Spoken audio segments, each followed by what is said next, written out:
Hello welcome back to my channel स्वाक्स kitchen.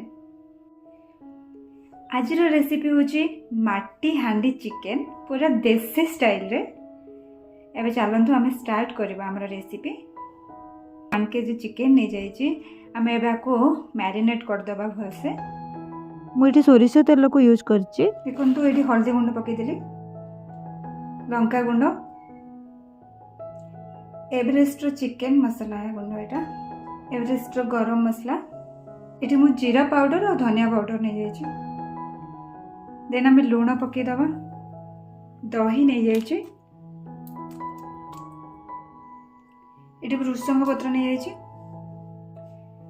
और कस्तूरी मेथी भी पकईदबा। एबे आम ताको भलसे मिक्स करनबा। मोटे बटा मसला नहीं जाइए, ब्राउन ओनियन भी नहीं जाइए।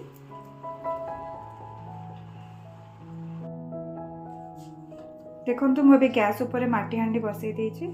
एबे आमे सोरसो तेल पकई नबा। एमती टिके तेल को स्प्रेड करनबा। तेल गरम हो आसलानी। एबे आमे टिके चीनी पकई दबा। देखो चीनी गरम होगी ऊपर को उठी गलानी। मो पाखे जहाँ जहाँ सब गरम मसला अवेलेबल थिला मु पकईदेली।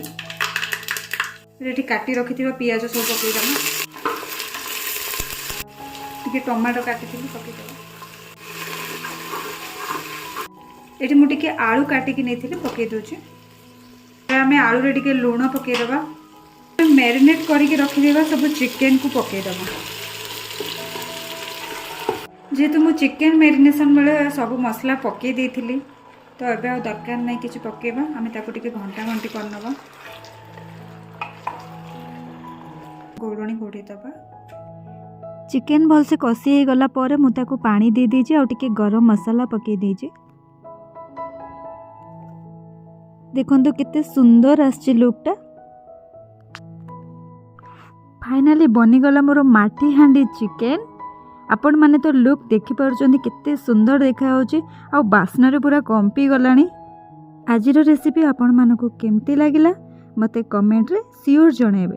रहिली बाय बाय।